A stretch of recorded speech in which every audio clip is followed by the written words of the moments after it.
Wow, welcome back with my YouTube channel. Jumpa lagi bersama kami Avokat Keren. Alhamdulillah Bro Amin, hari ini suatu kehormatan sekali Bang ya semuanya. Kita bisa datang dan obrak-abrik kantor Bang Joy Morris Siagian, salah satu avokat hits yang ada di Kalimantan Selatan.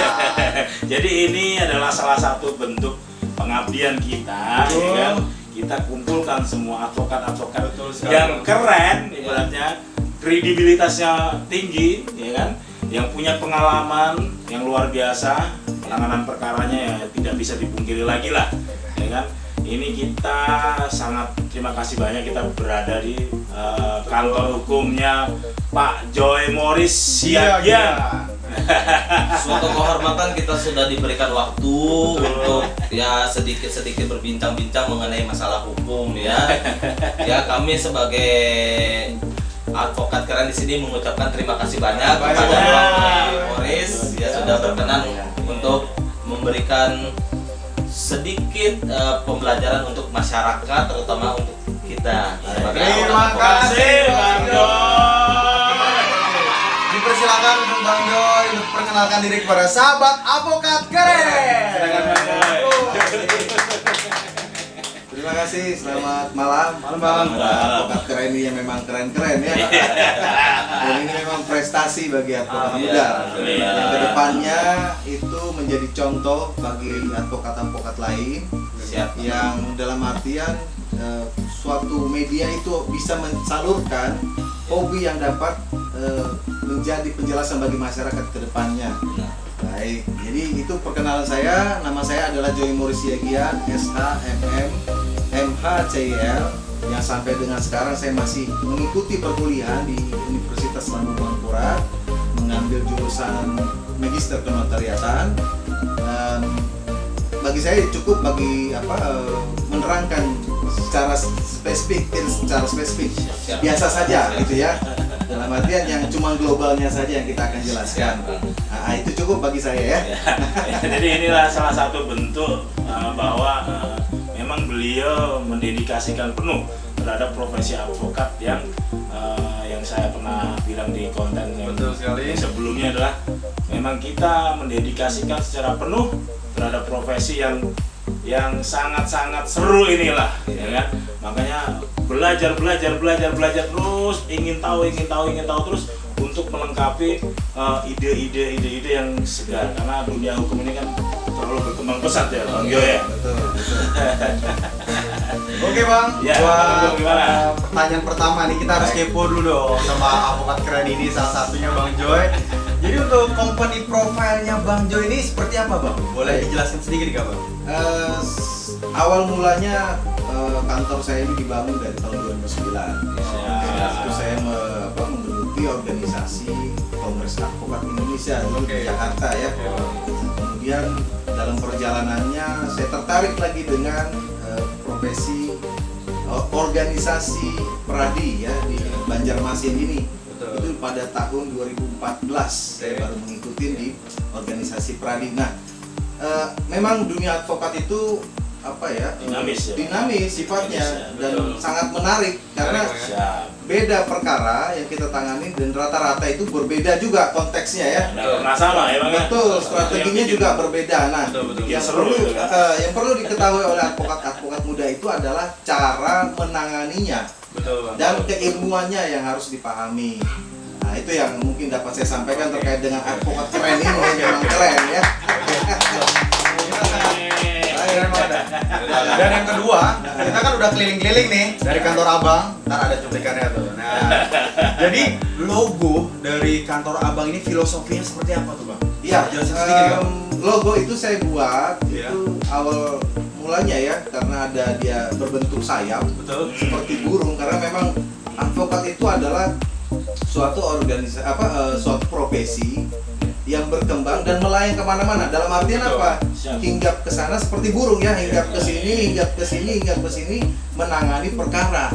Nah, dalam artian menangani perkara itu bukan berarti negatif thinking ya. Kita harus berpikir positif bahwa menangani perkara itu yang dalam artian harus lebih bagus daripada perkara-perkara yang ditangani sebelumnya oleh pengacara lainnya. Nah, itu logo yang pertama itu berwarna merah, kemudian di dalamnya itu adalah Dewi Keadilan. Dewi Keadilan. Bang. Iya, Dewi Keadilan yang memegang timbangan dan pedang. Nah, pedang itu dalam artian apa? Keadilan yang dipegang oleh Dewi Keadilan berdasarkan timbangan tadi, logo tadi. Jika ada tidak keadilan, maka pedang itulah yang akan menebas ketidakadilan tersebut. Dalam artian apa? Hukumlah pedang itu, gitu loh. Karena panglima kita itu adalah hukum. Hukum bang ya. Betul. Panglima tertinggi bang ya. Betul. Luar biasa. Advokat kita. Perlu saya jelaskan sedikit pada company profile saya dan logonya ya. Dan untuk ini tadi saya udah keliling-keliling nih di kantor abang ini, saya kelihatan Capek nggak keliling-keliling mas Adi? capek sih ini. Tapi demi konten ya. Minum dulu. Ya. Sambil minum, sambil coba jadi Siap. mau relax aja ya. Minum. Santai aja ya. Ya, baik. Tadi saya udah keliling nih di seputaran kantor abang nih. Saya ngelihat banyak sekali desain-desain nih interior kantor abang ini ya. Kalau saya melihat ini kayak klasik bang ya. Betul. Kenapa kantor advokat abang ini dibuat seklasik mungkin bang? Betul. Ada namanya tuh artinya bang. Betul. Tujuannya. Seperti apa? Tujuannya bang. Tujuannya seperti apa gitu ya. Jadi kenapa kantor ini saya desain seperti retro itu Klasik untuk retro ya. mengikuti betul klasik retro itu mengikuti kemajuan zaman. Kemajuan dalam artian apa? Supaya klien itu yang datang ke sini itu tidak takut. Ya, para pencari keadilan guys. Cari keadilan itu tidak takut. guys. Dalam artian apa? Oh, dia tidak ada konsep di pikiran dari klien-klien tersebut bahwa oh ini akan mahal, akan apa, tidak. Jadi artinya juga kita menampung yang sifatnya pro bono yang tidak mampu. Apabila ada juga klien yang besar, kita juga akan menampung dan memfasilitasi hukumnya. Artinya kita membela hak hukumnya sebenarnya. Luar biasa. Itu konteksnya di situ. Berarti walaupun bukan orang yang berperkara ini yang ada duit, Betul. yang kalangan misalnya kalangan maaf tidak mampu, itu Betul. nggak perlu takut bang ya untuk Tidak perlu konsultasi bang takut. ya. Tidak perlu Dan takut. ini ibaratnya kita semenjak kita dilantik ya bang ya, kita sama Betul. profesi pekerja kita dilantik memang kita diwajibkan untuk mengabdikan diri kepada masyarakat ya kan? Betul. Itu diatur juga bang ya sebenarnya ya. Iya, diatur di diwajibkan kita ya. Iya, waktu advokat itu disumpah, dia kan ada penyumpahan yang menyatakan bahwa itu tidak boleh menolak perkara yang tidak ada uangnya. Dalam artian apa? Kita juga harus menampung, Iya. mengerjakan dengan benar pekerjaan-pekerjaan yang Profesional, diberikan oleh Bang, ya? Tuhan. Nah, Berarti advokat itu tidak bisa menolak ya Betul. suatu perkara bang ya, Betul. walaupun perkara apapun itu Betul, ya. betul. Tapi ada kemungkinan nggak misalnya kita sebagai seorang advokat itu bisa menolak perkara yang kita tidak inginkan? Betul, Bisa, ada sekali kemungkinan. Seperti ini misalnya pekerjaan yang ditawarkan kepada kita itu datang ke kantor ini, tapi bertentangan dengan hati nurani kita. Nurani bang ya. Betul. Hati nurani berbicara. Betul, ada perbuatan pidana yang seakan-akan tidak cocok dengan kita. Iya. Karena kita juga harus punya prinsip sebagai advokat. Betul, harus Betul. wajib. Bukan berarti perkara yang kita tampung itu seperti keranjang sampah saja. Tidak. Betul, asal terima. Ada asal filternya terima. bang. Ada filternya. Ada filternya, ya filternya pribadi advokat itu Iya, sendiri. hati nurani guys, hati nurani. Ya, yang perlu ditekankan itu. Nah, Siap. Untuk pertanyaan selanjutnya dari saya bang, untuk ini abang sekarang posisi advokat nih ya, yang istilahnya banyak dikenal masyarakat ya, terutama masyarakat Banjarmasin bang ya. Nah untuk menjadi abang itu sebagai advokat yang dibilang keren nih, saat ini keren ya. Advokat keren lah. Nah siapa sih bang yang mendongkrak abang sebagai inspirasi advokat? Siapa sih bang yang buat abang ini menjadikan inspirasi abang, wah kalau saya ini harus jadi advokat, harus jadi advokat sukses gitu bang. Bikin semangat terus. Betul. Ya. Nah, jadi bermula saya berpikir harus jadi advokat itu pada saat itu saya tergerak hati nurani Ya. melihat ketimpangan hukum ya di Indonesia ini. Saya lihat ada beberapa contoh ya atau panutan yang menurut saya cocok bagi saya itu adalah Hotma Sitompul.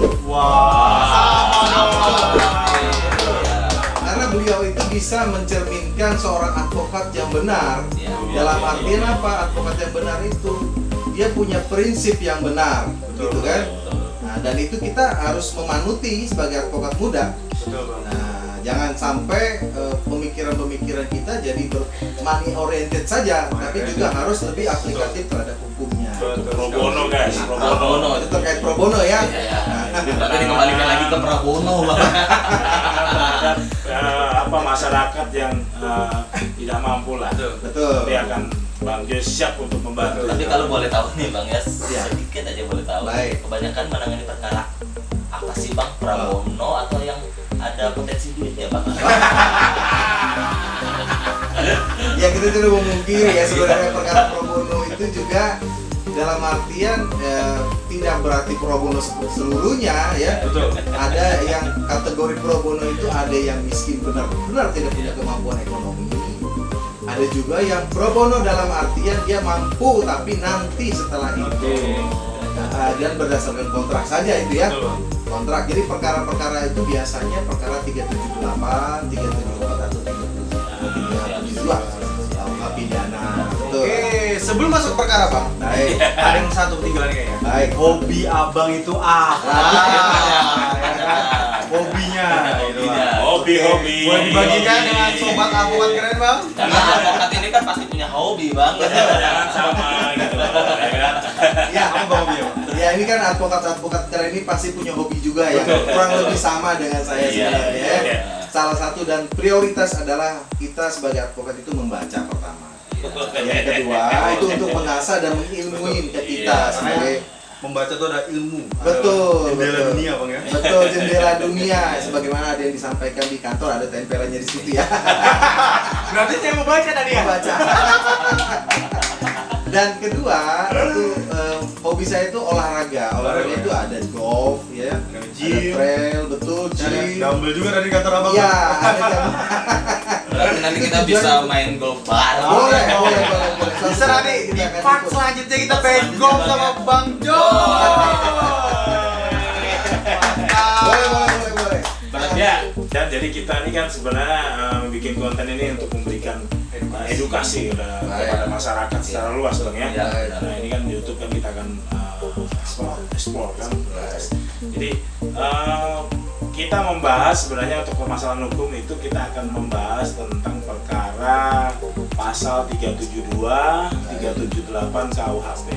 Makanya pendapat abang berdasarkan keilmuan abang, berdasarkan pengalaman abang terhadap perkara-perkara hukum yang abang tangani, Bang Joy tangani di kantor hukum Bang Joy itu apa sih gitu loh 378, 372 semisal masyarakat secara luas itu mengalami hal tersebut. Betul. Dan mereka minta untuk dibela nih sama Bang Joy. Haknya. Jadi begini, secara global saja karena yang bisa menjelaskan itu sebenarnya para pakar sebenarnya. Karena kita adalah seorang praktisi. Jadi 372 itu menyangkut penggelapan secara pribadi. Kemudian 374 itu terkait dengan penggelapan yang dilakukan dengan pemberatan itu dalam jabatan. Nah, dan juga pasti berkorelasi dengan 378 karena ada kaitannya dengan penipuan. Jadi yang perlu dan kita harus pahami itu adalah penekanannya kepada obsteliknya, kesengajaannya itu, kesengajaan. Apakah nggak mungkin dia melakukan penipuan atau penggelapan itu karena kurva ya, karena lalai. Tidak mungkin. Nah itu globalnya saja. Tapi perbuatan 372, 374 dan 378 itu bisa diperdatakan. Betul. Nah, karena ada Perma nomor 1 tahun 56. Wah, ini ilmu nih guys. Ilmu nih guys. Satu, setelah perbuatan pidananya dihukum secara material, yaitu secara badan, fisik, Betul. kemudian bisa ditindaklanjuti terkait dengan kerugian imaterial dan Bisa materialnya. perbuatan hukum ya. Betul, PMH dan Bang ya, itu masuknya. katanya PMH. Nah ini kan para pakar juga. Bisa lah dijelaskan nanti pada masyarakat. Cuma saya jelaskan secara global saja. Oke bang. Ya, Ini itu seperti yang terakhir nih bang, ya kan ini saran nih buat para advokat muda, saran lah buat kita semua sama advokat, ya kan gimana sih supaya kita biar lebih semangat untuk mencari ilmu, ya kan? ya. Mana Bang? Apa sarannya? Pada para advokat muda ya sebenarnya kurang-kurang untuk bertukar pikiran. Sharing ya bang ya. Betul, sharing itu penting karena apa? Akan membiasakan diri kepada strategi advokat, terutama kepada advokat senior. Nah, kan guru-gurunya advokat keren ini kan juga Pak Mas Dari itu guru besar menurut saya di Banjarmasin ini yang Close dulu baru Mas Dari.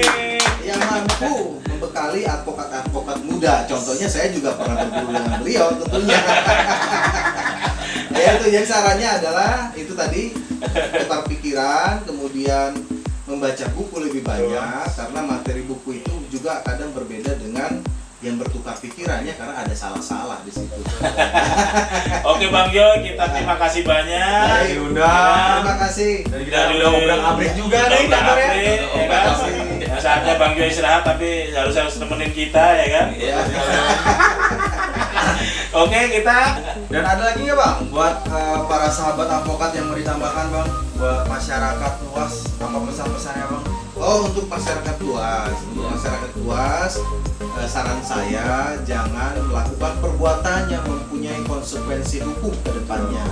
Lakukanlah perbuatan-perbuatan yang benar, tapi kalau ada perbuatan lain yang merugikan itu ya kepada masyarakat luas, Betul. jangan ragu mendatangi advokat keren. Kerennya ke sini juga.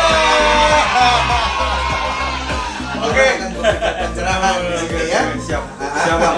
Kita terima kasih Bang ya. Sama-sama. Waktunya, Bang. Terima kasih. Luar biasa sekali Sama-sama. vlog kita ini pasti akan jos dan pastinya akan keren.